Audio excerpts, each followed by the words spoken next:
इस कैंप स्थापित कर नियत नीला नार योजना चलाकर क्षेत्र में विकास का दावा कर रही है। वहीं अबूझमाड़ के 13 पंचायतों के 52 गांव में निवास करने वाले हजारों ग्रामीण अबूझमाड़ के सेना के मैनुअल ट्रेनिंग सेंटर स्थापित होने और उससे 52 गांवों के ग्रामीणों के विस्थापित किए जाने का विरोध कर रहे हैं। इसे लेकर ब्लॉक मुख्यालय ओरछा के हाई स्कूल मैदान में हजारों ग्रामीणों ने माड़ भूमि बचाओ महासभा रखकर सेना के ट्रेनिंग कैंप स्थापना का विरोध किया।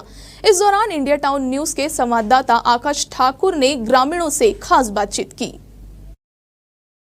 54,543 ये जो आंकड़ा जब से आया है तब से अबूझमाड़ के क्षेत्र में एक कही जा सकती है कि उथल पुथल सी मच गई है।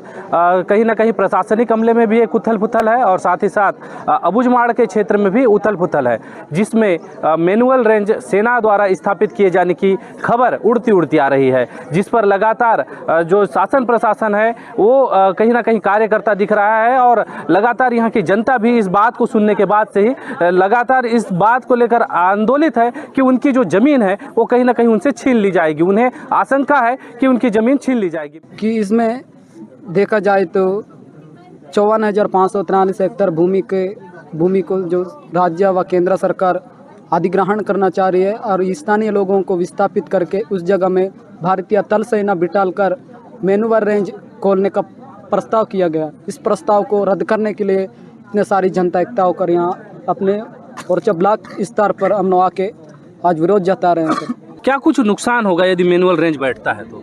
जी सर, इसमें ऐसा नुकसान होगा कि यहाँ लाखों करोड़ों पेड़ है, इसमें गिनने का तो मुश्किल है। इतना पेड़ नुकसान हो जाएगा।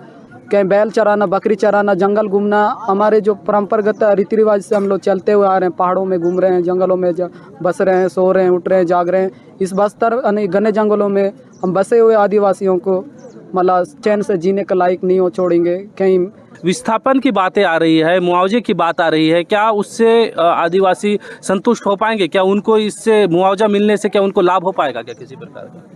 अगर सही में अगर विकास की बात करती है सरकार, जन जन तक लोगों को विकास की कार्यों को पहुंचाने की बात करती है, तो एशिया खंड का सबसे बड़ा या फिर यहाँ पर देश का सबसे बड़ा लोहा है, इसको अपना अबूझमाड़ बैला ढीला में है स्थापित है।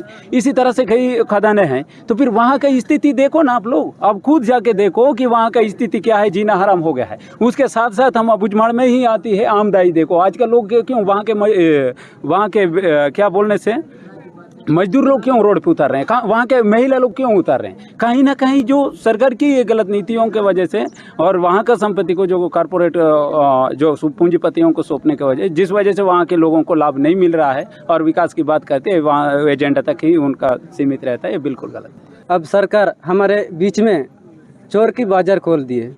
चोर की बाजार में हम रक्षा की बाजार खोल दिए। रोड में उतार कर जंगल की रक्षा हम खुद कर रहे हैं, घर की रक्षा खुद कर रहे हैं। हमको क्या विकास कर रहे हैं? हमको तो काम धंधा को छोड़ के हमको सरकार का मजबूर होकर मैदान में उतरकर आंदोलन करना मजबूर होना पड़ रहा सरकार का। इसमें मुख्य वक्ता के रूप में पहुंचे हुए हैं बस्तर क्षेत्र में लगातार सामाजिक संगठनों के लिए काम करने वाले और सामाजिक क्षेत्र में काम करने वाले सोनी सोढ़ी जी। उनसे हम बात करेंगे और जानेंगे कि उनकी क्या मंशा है आज यहाँ पर आने की और क्या कुछ बातें ग्रामीणों के साथ हुई है। जी देखिए, सबसे बड़ा मेरा मेन मकसद है जो इतने साल बाद यहाँ आई हूँ माड़ क्षेत्र में, उसका वजह है कि देखो हम पहाड़ों को छीनते देखा है, सब चीज हो रहा है, लेकिन यहाँ सबसे बड़ा सवाल है कि जो 13 पंचायत में जो जमीन है जो 1 लाख के ऊपर एकड़ है, जो ट्रेनिंग सेंटर बनाने के लिए अमित शाह ने जो घोषणा करके चले गए हैं, अमित शाह जी ने जो घोषणा करके चले गए हैं वो चीज गलत है। यह ट्रेनिंग सेंटर मतलब ये युद्ध भूमि तैयार करने के लिए बस्तर में जो कोशिश किया जा रहा है, उस युद्ध भूमि के लिए कई ऐसे मतलब हमारे जो यहाँ की पब्लिक को, जनता को वहाँ से बेदखल कर रहे 13 पंचायत के लोग, वो दुख का विषय है। तो मुझे ये डर है कि सलवा जुड़ों की तरह फिर से एक बार दूसरा सलवा जुड़ों की तरह चालू करने की कोशिश किया जा रहा है, जो नहीं होना चाहिए। उसमें यथावत रखना चाहिए। इसके मांग को लेके इसके लिए मैं आई हूँ ताकि ये लड़ाई को आगे बढ़ाने की। यदि कैंप ही नहीं होगा, पुलिस ही नहीं पहुंचेगी, सुरक्षा कैसे सुनिश्चित? इसकी सुरक्षा ग्रामीणों की सुरक्षा, जो गांव के क्षेत्र में लोग रहते हैं उनकी सुरक्षा कैसे सुनिश्चित? देखो डर किसको है?